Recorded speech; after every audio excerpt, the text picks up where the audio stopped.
While the world trains with watches, sensors, and apps, he runs alone, in the mountains, listening only to his breath. While athletes measure every pulse, every step, every ounce of energy, he doesn't even look at his watch. How can one man dominate the mountains without relying on technology?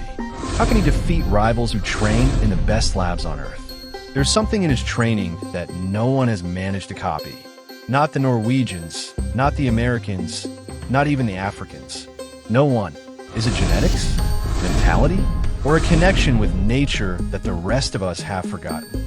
Today we'll discover what makes this runner so different, and why no one, absolutely no one, can train like him. Kilian Jornet doesn't train like the others. Not even close. While most runners do 1-hour road sessions, he can spend 6, 7, even 10 hours climbing mountains. His week doesn't include track workouts or fancy gyms. It's made of 100, 150, sometimes more than 200 kilometers of mountains, with over 10,000 meters of elevation gain. Every day is an adventure. He can leave home, climb 2,000 meters before breakfast, and come back smiling. No watch needed. No coach shouting. Just the mountain. And his body. He trains in silence, on impossible terrain. Paths that would break most runners' legs. Slopes that force you to fight air and gravity at once. Up there, where oxygen runs thin, his body adapts. It learns to save energy, to breathe better, to endure more. Killian doesn't need a track to measure progress. The mountain gives him every answer. Each climb builds strength. Each descent builds technique. Every extra hour is a dialogue with pain. And that dialogue, no one has ever been able to copy. Because no laboratory can replicate what it feels like to run alone at 3,000 meters. Surrounded by silence, cold, and fog. His training isn't extreme because of the numbers. It's extreme because it's built on feeling, not data. Because he doesn't try to control the body, he listens to it. That's his real advantage. While everyone else seeks more science, he seeks more connection. Killian doesn't just run with his legs. He runs with his mind, and that changes everything. While others train to win medals, he trains to never give up. His mental training is invisible, but stronger than any track workout or gym session. He spends hours alone. No music, no company, only the sound of wind and breath. There, he learns to live with pain, not to fear it, but to understand it.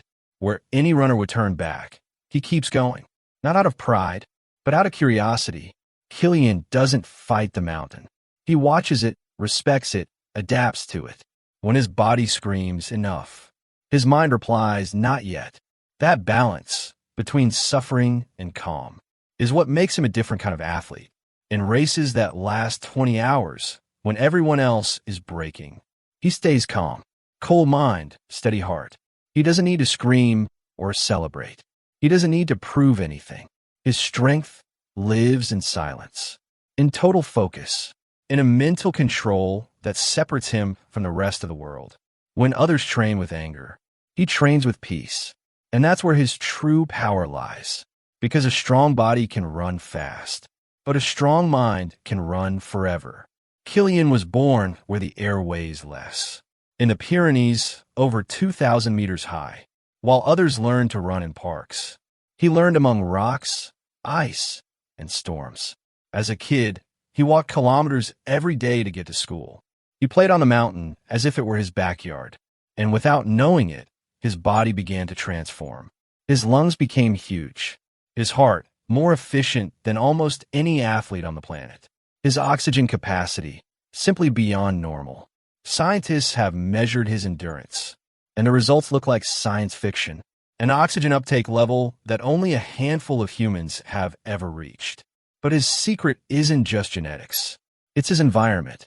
He lives and trains in the mountains, sleeps high, breathes cold air, climbs and descends impossible slopes almost daily. His body doesn't know comfort. His system has been shaped by wind, snow, and altitude. That's why no one can copy his method. Because it's not enough to run like him. You have to live like him. You'd have to spend years breathing the same air, fighting the same gravity, adapting your body to the same silence. And that no one can replicate. You can buy his shoes, follow his plans, trace his routes on a map. But you can't copy a lifetime in the mountains. You can't copy a childhood where every step was uphill. That invisible advantage is what makes him unique. A product of nature, shaped by the mountain, forged by the cold, and molded by time. Killian doesn't just train when he runs. He trains when he rests. Because his true secret isn't in what he does, but in what he avoids. No excess, no improvisation. Everything in his life revolves around recovery, calm, and inner listening. While others chase magic formulas, he trusts the simplest things. Eat well, sleep well, respect your body. No luxury, no indulgence, nothing that disconnects him from nature. He doesn't need miracle supplements. His fuel is real food. Fruit, vegetables, water, bread, real nourishment. He doesn't need machines to monitor sleep. When he's tired, he sleeps. When he wakes up, he trains. That's simple. That hard for most people. Killian has understood something the rest of the world forgot.